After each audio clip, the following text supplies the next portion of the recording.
Vamos a empezar primero con unos datos generales de la planta. Luego vamos a pasar un poquito por el proceso de construcción. Si ven que me extiendo un poquito ahí es porque estoy muy orgulloso del proyecto, así, pero si tienen preguntas, por favor también me interrumpen en cualquier momento. La parte de puesta en marcha, la operación y mantenimiento, algunos aprendizajes, como les comentaba, y lo que nosotros vemos que puede ser el futuro para la energía fotovoltaica en nuestra región. Para empezar, datos generales, la planta está localizada en el departamento de Zacapa, en el municipio de Estanzuela. Es un área que recibe bastante radiación, muy caliente, es un área bastante caliente. Cuando llueve, como en Guatemala, llueve sin parar, pero llueve como 3 veces al año, así es que es un buen lugar para tener una planta solar. La planta tiene 22 manzanas de extensión, en las cuales aproximadamente 20 están copadas, digamos, de paneles solares. Son 20.320 paneles y todos hacen una potencia pico, como le llamamos en la ingeniería solar, de 6 megavatios. Utilizamos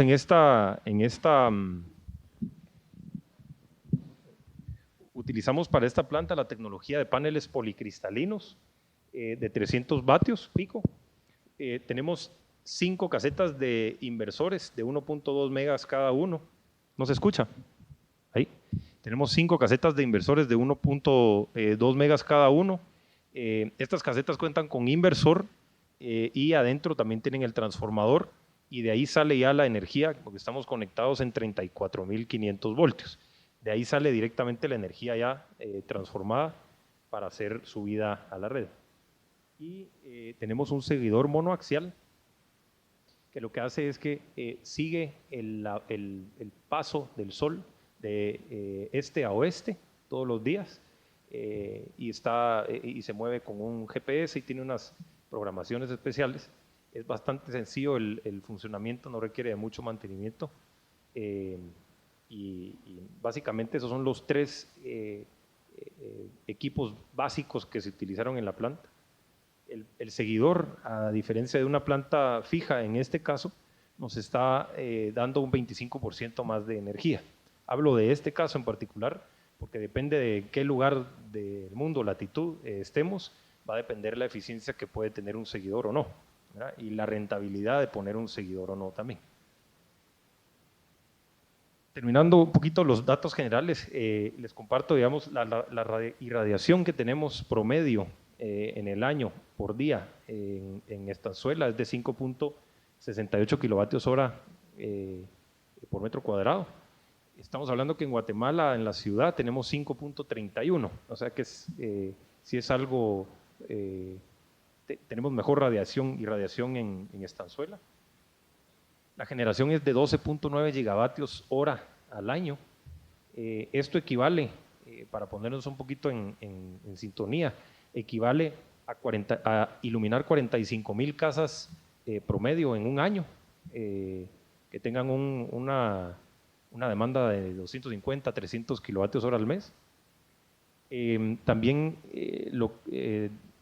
ahorra, digamos, o el equivalente a 17.000 toneladas de CO2 al año y equivale a sembrar 700.000 árboles. O sea, ese es el impacto que tiene una planta de 5 megas en términos ambientales, digamos que es uno de los beneficios que también o uno de los mayores beneficios que se busca en estos proyectos. No sé si me escuchó en el Sí, inicio. los 12.9. Los 12.9 gigavatios, ¿qué factor de planta representan considerando que la fuente de energía no es permanente durante todo el día? Representa un 25%. Gracias.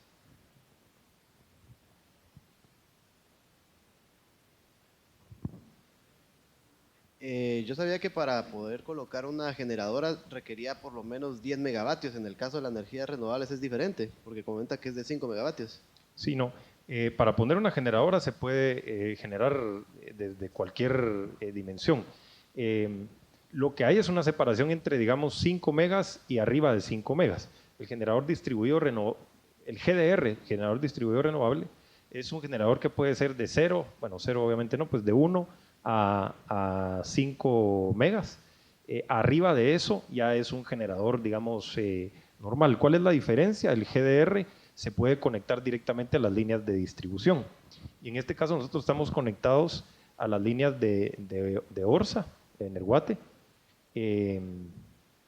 con un contrato que vemos ahí. Tenemos un contrato de 1 año y un contrato de 15 años adicionales, ¿verdad? El contrato es de energía generada. ¿Qué significa eso? Todo lo que generemos lo compra la distribuidora. Nosotros no vendemos potencia, ¿verdad? Solo energía. Al final es un contrato de 16 años el que tenemos. Ya va 1 año, que lo cumplimos ahorita en abril del 2015. Y estamos, como les decía, con distribuidora de Oriente, con Energuate.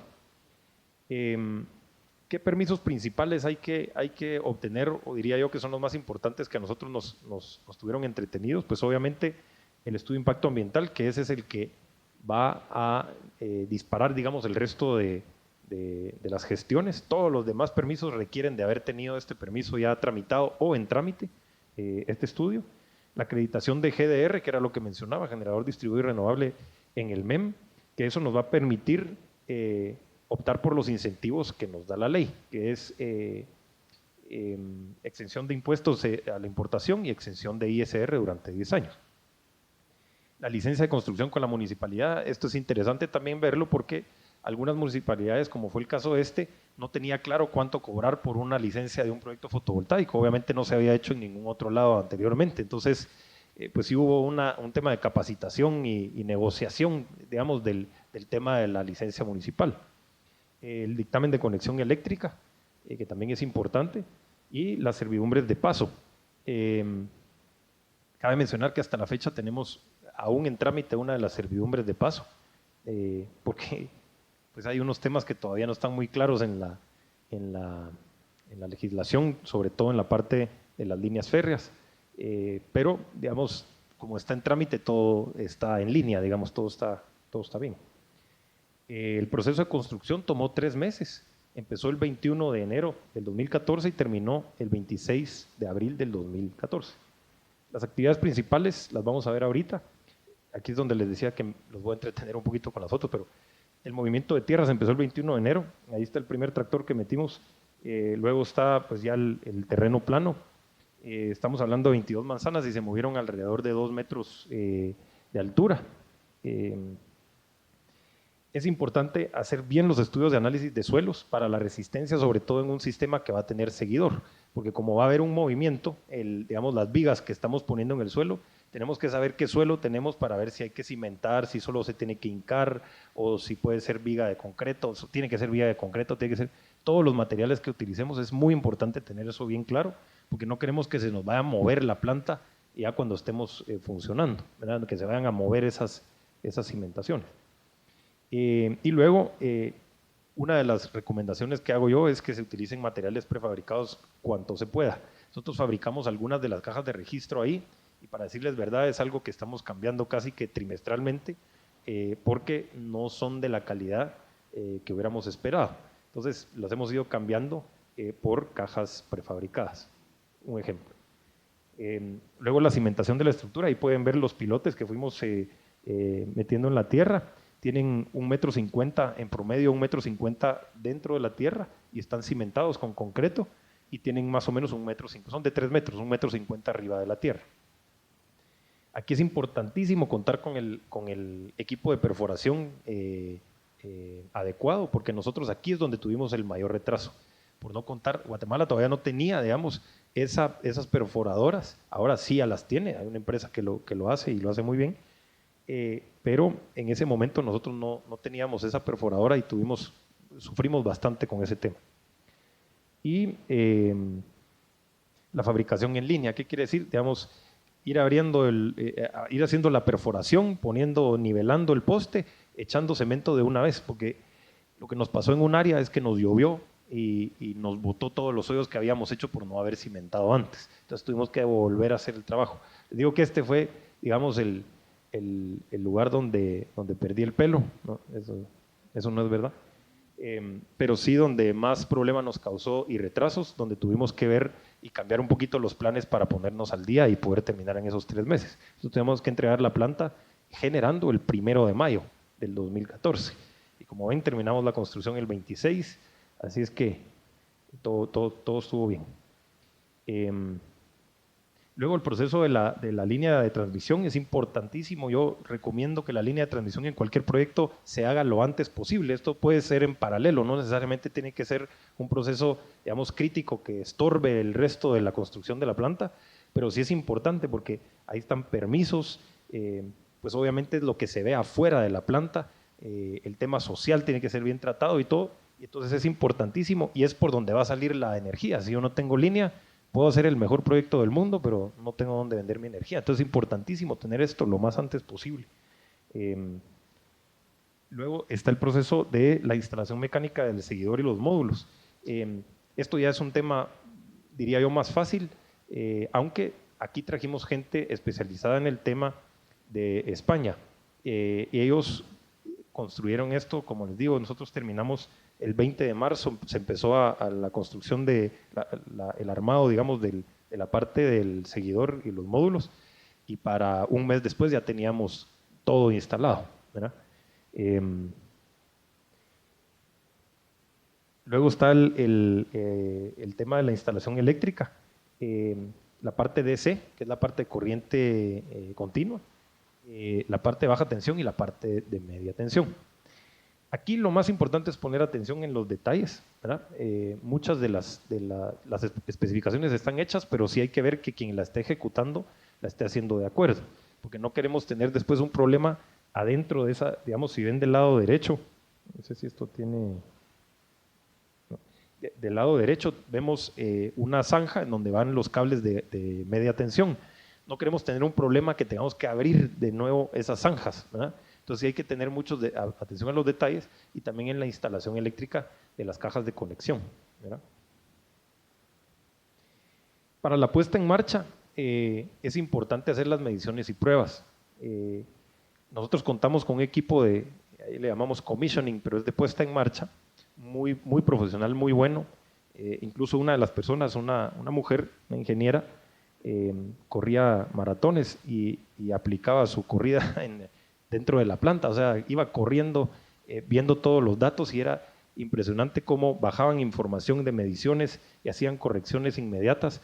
Entonces, contamos con un excelente equipo y yo recomiendo que el equipo de puesta en marcha sea muy profesional y como ya es al final, por lo general en las obras uno es donde ya está apretado, que el presupuesto, que esto, a ese no le quiten presupuesto, a ese pónganle más, porque digamos es el tema de poner en marcha una planta, de toda la inversión que hicimos y sí necesitamos que se ponga todo el esfuerzo ahí, ¿verdad?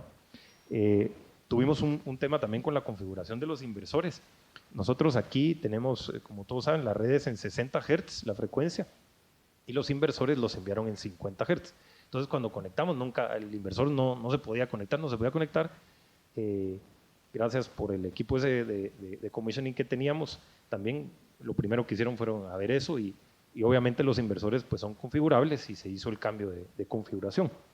Y luego el tema de la coordinación con las entidades eléctricas, en este caso Energuate, tiene que ser, el AMM, tiene que ser muy cercana porque ahí es donde empezamos a hacer las pruebas y donde tenemos que cumplir un hito importante de los contratos, en este caso el contrato que teníamos con Energuate. En la operación y mantenimiento, una herramienta indispensable es el SCADA, en donde vamos a tener toda la información del funcionamiento de la planta. Aquí pueden ver un pantallazo de este SCADA, en donde podemos ver del lado izquierdo, superior izquierdo, perdón, la curva de irradiación y de generación. En el centro superior es la curva de temperatura. Luego tenemos ya la curva de los inversores, que es la misma, digamos, que la del lado izquierdo, pero es por inversor. Entonces uno puede ir viendo todos los detalles. Nosotros llegamos a poder ver grupos de 20 paneles, ¿verdad? Monitorear eso. Entonces, si algún panel dentro de esos 20 nos está fallando, yo lo puedo ver desde mi SCADA y puedo ir a hacer cualquier corrección que tenga que hacer. No sé si rojo significa que se acabó el tiempo. Sí. No sé si tienen otras preguntas. Sí, bueno. Okay. Disculpen. El tema de operación y mantenimiento, mucha gente, y ahorita que estuvimos platicando allá afuera, me preguntaban sobre la limpieza de los módulos. Nosotros hicimos una programación de 2 limpiezas al año. Sorpresa, pues pueden ser 2 o 3, pero no se sabe cuándo hacerlas, porque va a depender mucho de las condiciones del lugar. En este caso, digamos, cuando es época de lluvia, nosotros recibimos una lluvia a la semana, por ejemplo, los paneles se mantienen en perfectas condiciones.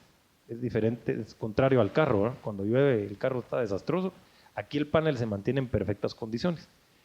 El problema que tenemos nosotros es alrededor de marzo, cuando ya la tierra está completamente seca y se levanta en esta área un polvillo y hay un viento que viene del Atlántico que lo levanta todo el día. Entonces los paneles se mantienen así como canches, decimos ahí, porque están llenos de polvo y eso sí baja bastante la generación. ¿Cómo lo medimos? Tenemos una celda que no limpiamos y una celda que sí limpiamos. Entonces la diferencia entre la que limpiamos y no limpiamos nos dice en qué momento hay que ir a limpiar.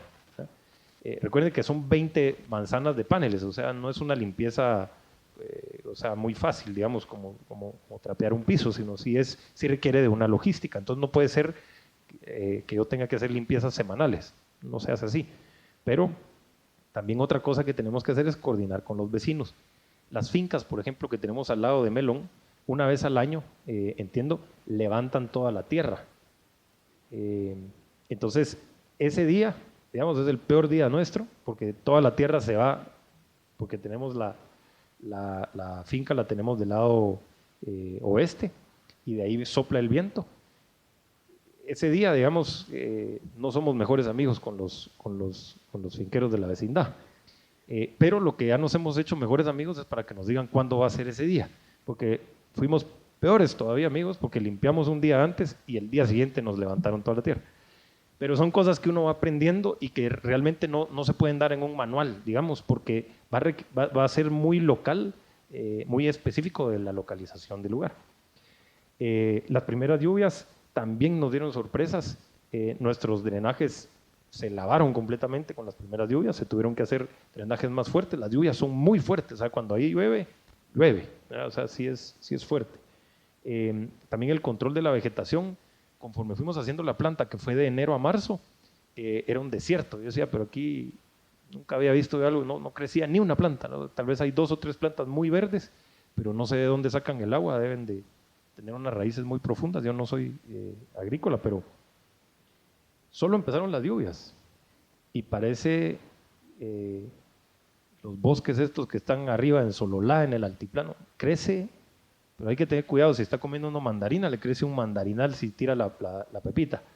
Es demasiado lo que crece la vegetación y ese control también es muy local y lo hemos tenido que llevar en las etapas de lluvia muchísimo más de cerca. Luego sombras de exteriores también y muy importante la comunicación entre la persona que hace la operación y mantenimiento y la persona dueña de la planta para que pues se mantenga a mayor generación. Nosotros tenemos un factor de planta bastante bajo, digamos, si lo comparamos con otras tecnologías. Por lo tanto, digamos, cuando son de las 6 de la mañana a las 6 de la tarde, esa planta tiene que estar en perfectas condiciones. Yo no puedo tocarla en esas horas porque ahí es donde está el sol. Yo no puedo contar con el sol a otra hora, o por lo menos no hasta el momento. Ya veremos quién lo logra inventar. Pero sí es muy importante entonces que la planta se mantenga en perfectas condiciones y tener un buen mantenimiento preventivo. Porque si tenemos una falla a las 12 del mediodía, es cuando estamos produciendo, ¿verdad? Y ahí es como que estuviéramos en el restaurante a mediodía y se nos arruina la freidora y no puedo entregar papas fritas. Ahí es el problema, no puedo vender, digamos, la energía. ¿Qué aprendizajes les trasladaría? La obtención temprana y ordenada de todas las licencias, permisos y servidumbres.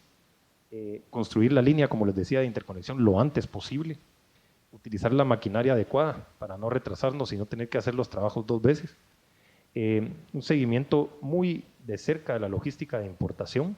Es bastante trabajo ese, sobre todo cuando es una tecnología que no se conoce y en las aduanas tenemos problemas por desconocimiento. Entonces hay que acompañar bastante a las personas de aduanas. Nosotros empezamos una, no capacitación, pero un acercamiento un año antes con la gente de la SAT. Hicimos por así decir, una como simulación de la importación, y eso nos ayudó muchísimo porque entonces ya todas las partidas arancelarias estaban preautorizadas, por así decirlo, prerevisadas, y eso fue un punto muy importante. Luego, el acercamiento con las entidades de gobierno para sensibilizar la tecnología. En el Ministerio de Ambiente tuvimos una reunión en donde habían preguntas precisamente por desconocimiento de la tecnología, que son muy lógicas, pero que, digamos, ya en el trayecto del proyecto se hubieran atrasado si no hubiéramos tenido estas reuniones previas. Lo mismo, digamos, para la exención de impuestos en el Ministerio de Energía y Minas, se tuvo una conferencia con ellos para demostrarle que los inversores son parte de la generación, porque no los incluían dentro de la exención de impuestos. Pero si no tenemos inversores, no puedo generar. O sea, los paneles, no puedo conectar un panel a la red, pues porque son voltajes y corrientes distintas, ¿verdad? Luego, la capacitación de personal sobre la tecnología, tener gente capacitada, tanto en los equipos de trabajo como en todas las personas que van a estar alrededor, las municipalidades, es importantísimo.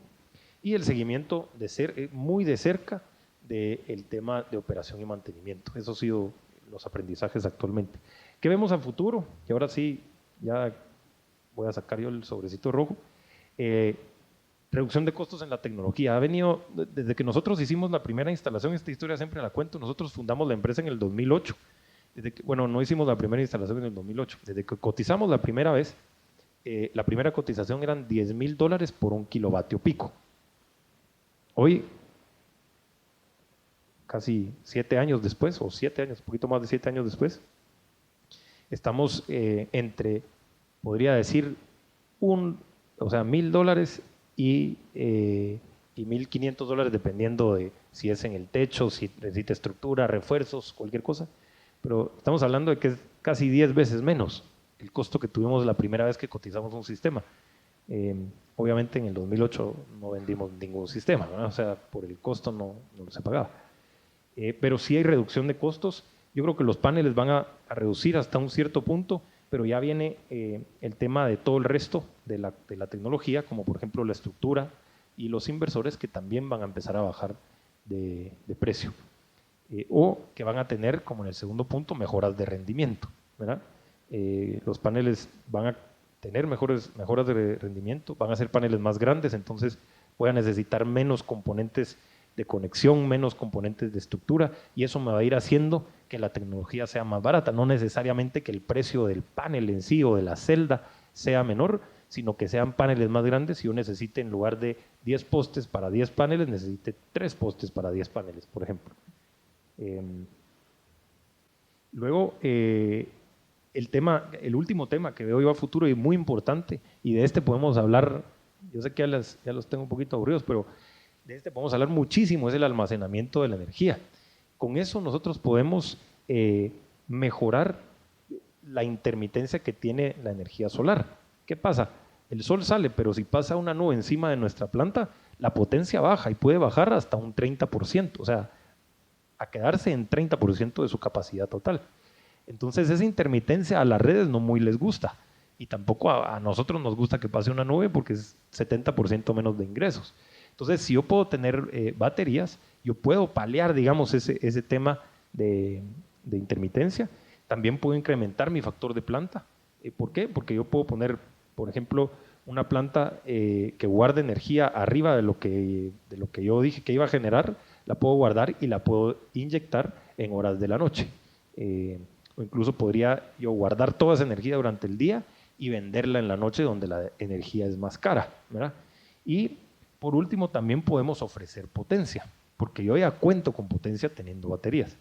En baterías le llamo, pero en almacenamiento de energía es otro mundo inmenso que tiene unas ventajas inmensas también y que está teniendo una trayectoria muy parecida a la de los paneles solares. La tecnología está mejorando, los precios están bajando y van, a mi criterio, bastante más acelerado de lo que fue, digamos, estos 8 años que han pasado, que les conté desde que cotizamos el primer sistema hasta ahora. Hay muchas tecnologías distintas de almacenamiento para distintas aplicaciones. O sea, no quiere decir que una batería de litio versus una batería de otro tipo de tecnología se puedan sustituir, sino que una batería de litio pues tiene una reacción más rápida, digamos, a una demanda de energía, versus que hay otras que pueden tener, pero se descarga más rápido, versus una tecnología de algún otro químico que nos pueda dar energía durante mucho más tiempo, pero para darla necesita una rampa, digamos, de encendido. Entonces hay muchas tecnologías, pero lo importante es que para la energía solar el tema del almacenamiento es el próximo paso y es un paso crítico y que viene a la vuelta de la esquina. Cualquier pregunta, por favor. Si no, sí.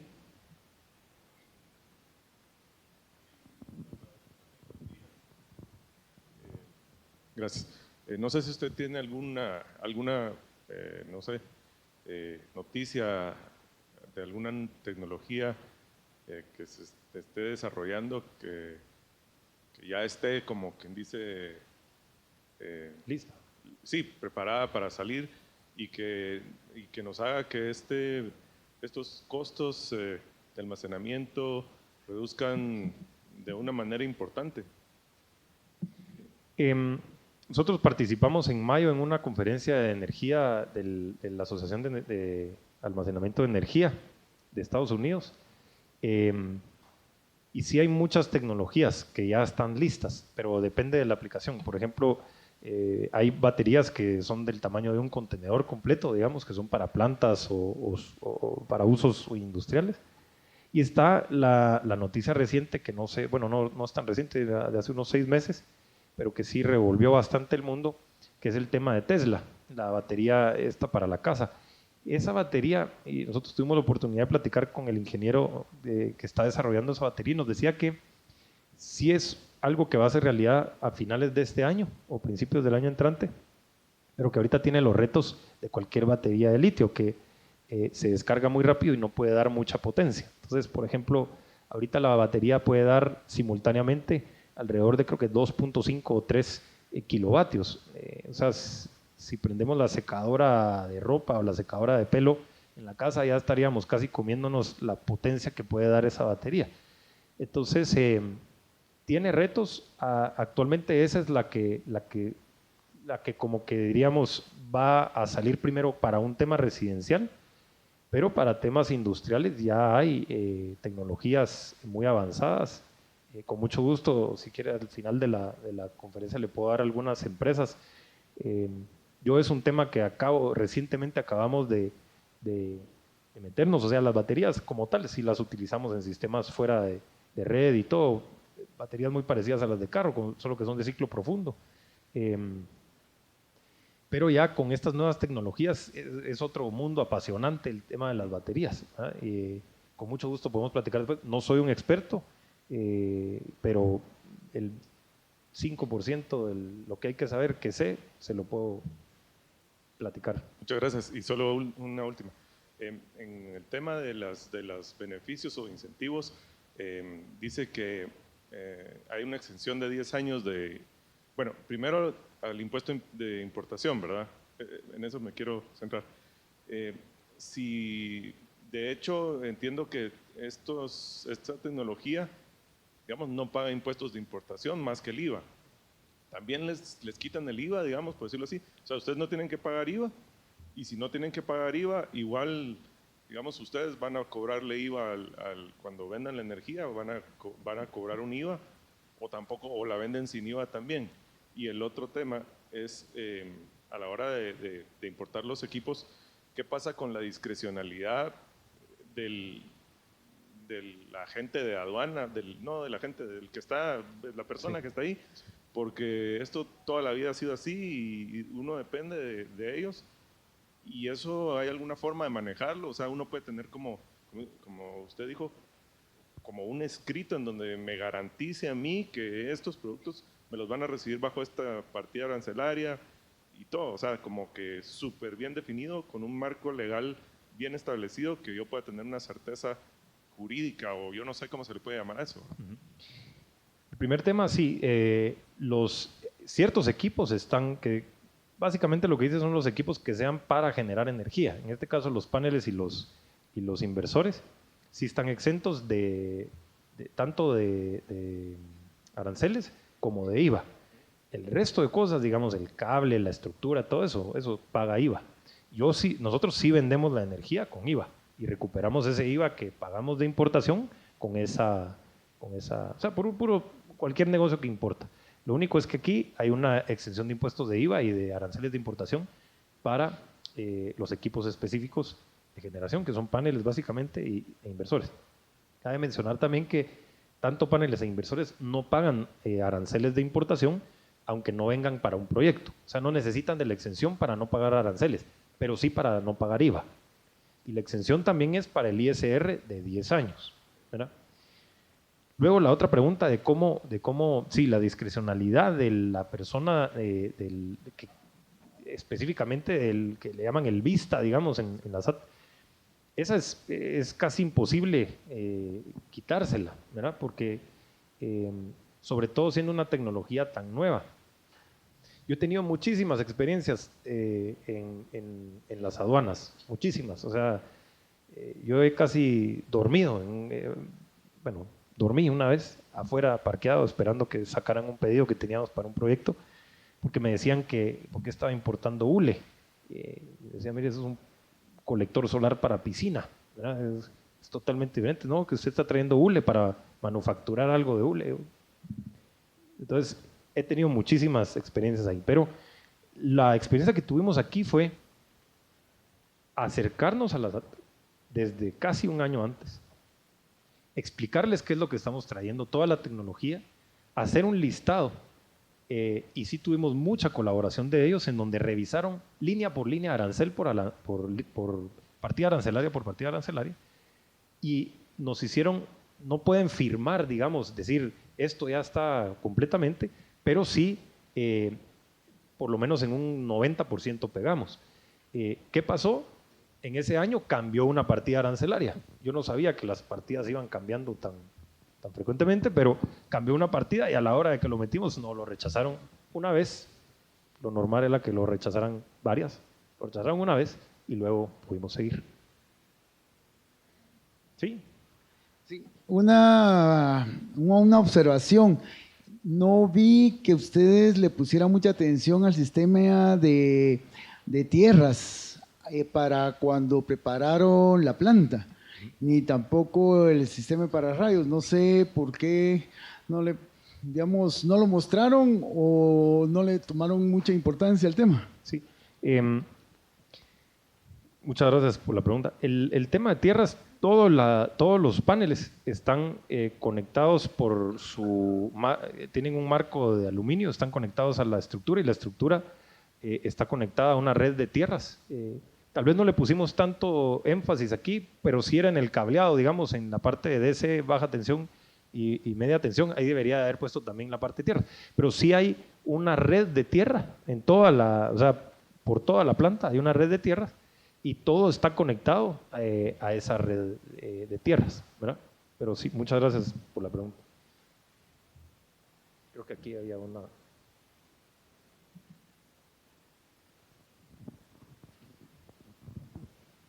Buen día, ingeniero. ¿Cómo ha sido su experiencia con el enlace, con la línea de interconexión con Energuate? ¿Cómo ha sido la confiabilidad para recibir la energía que genera? Excelente pregunta. Al principio teníamos bastantes problemas. ¿Qué es lo que pasa con los inversores? Es que el inversor es un cerebro, una computadora que está todo el tiempo midiendo las condiciones de la red para poderse conectar y mantenerse inyectando. Al principio teníamos cortes pequeños, pero así muy pequeños o bajadas de voltaje pequeñas, que el rango de los inversores para soportar eso estaba muy reducido. Vienen configurados para Estados Unidos y para las redes de Europa. Entonces, la planta se nos caía 10 veces al día y eso no está hecho para caerse 10 veces al día y estarse reconectando. Entonces, primero lo que hicimos fue ampliar los el rango de voltaje de operación. Eso nos disminuyó bastante. Y luego hemos tenido un acercamiento bastante bueno, digamos, con Energuate, en donde cuando nosotros empezamos a sentir que la planta está teniendo fallas por la línea, mandamos los reportes y se hacen las correcciones. Muchas veces son temas operativos, digamos que hacen ¿cómo es que le llaman? Esto es a nivel de subestación, pero hacen un enlace, por así decir, lo hacen al mediodía, digamos. Entonces perdemos voltaje por ciertos segundos y eso nos hace caer la planta. Lo que les pedimos es que traten de hacerlos más hacia el final del día o sobre la línea nuestra, que los hagan más hacia el final del día o en la madrugada. Y hemos tenido muy buena respuesta, pero sí ese es otro tema muy importante y lo decía yo ahí, estar muy de cerca con las entidades eléctricas, porque estos proyectos, sobre todo el solar, depende muchísimo de aprovechar todo el recurso que tengamos en el momento específico, porque yo no tengo sol después de las 6 de la tarde, ¿no? Respecto a lo que es el panel policristalino y el monocristalino, en base a su experiencia, ¿cuál es mejor y cuáles son los mejores puntos de aplicación? Ok, en base a mi experiencia, nosotros hemos manejado el 95% de panel policristalino. La tendencia es a utilizar muchísimo más policristalino. El monocristalino yo diría que va a ir desapareciendo. Las diferencias es que el monocristalino tenía la ventaja de ser un poco más eficiente, ¿sí? Por panel, digamos, por panel del mismo tamaño.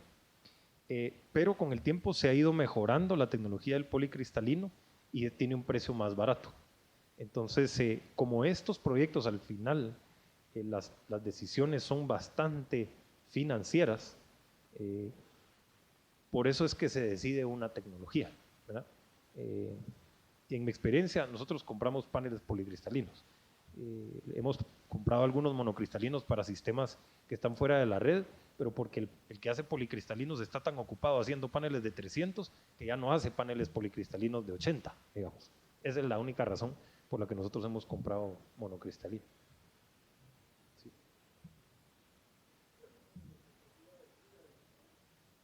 Tienen garantía de 25 años de generación al 80% de la generación de la placa, sí.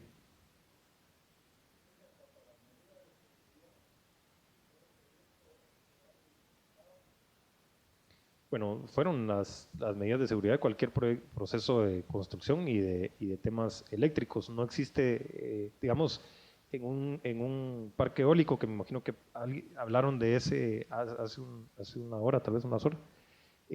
Ahí hay muchísimas más cuestiones de seguridad porque está trabajando uno a altura. Aquí realmente son medidas de seguridad estándar con el tema de electricidad y de construcción. O sea, el paso de los tractores, el movimiento de tierras, la conexión eléctrica y todo eso, esos son los temas a los que hay que ponerles atención. No es realmente una obra súper que requiere de mucha seguridad industrial elevada, digamos, es bastante sencilla.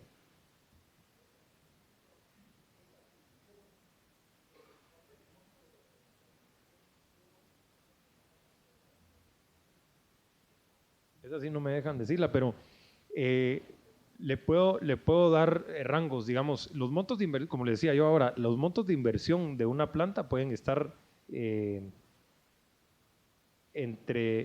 por megavatio, digamos, entre $1 millón por megavatio a 1.5 millones de dólares por megavatio. Y las tasas internas de retorno de un proyecto, hablando de 25 años, pueden estar entre un 10 a un 15%. Pero, obviamente, hoy por hoy, digamos, si vendiéramos al spot, no le recomiendo, o sea, no hablemos de tasa de retorno, pero con un contrato va a depender mucho del precio que yo logre obtener para la venta de la energía. no me gusta esa respuesta, pero es la única que he logrado encontrar a eso. O sea, depende mucho del precio y el largo del contrato que yo tenga. ¿Eh? Sí.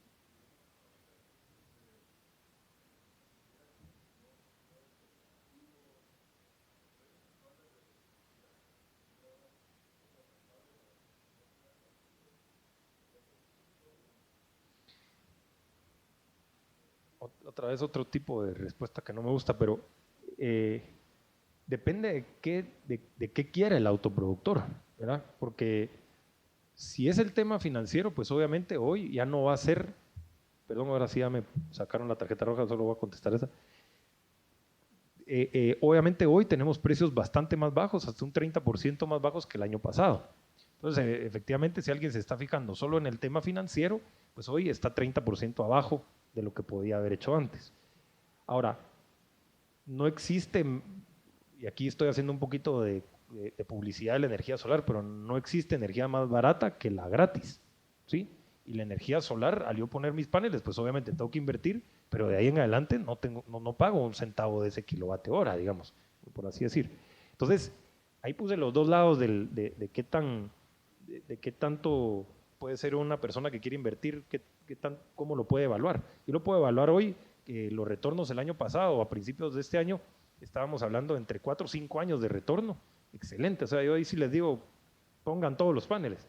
Pero no nos alcanzó el tiempo, ¿verdad? Porque bajó la energía. Ahorita bajaron un poquito los precios, bajó el precio de la energía y estamos alrededor de 7, 8 años de retorno, dependiendo también del tipo de instalación que hay que hacer. Si hay que reforzar un techo y todo, ya nos vamos por otro lado. Pero entonces ese es el lado financiero. Pero el otro es, ya no pago energía. O sea, la cuenta de energía de mi casa, por ejemplo, de pagar alrededor de 800 quetzales, 900 quetzales de energía, yo pago 115 quetzales de energía hoy.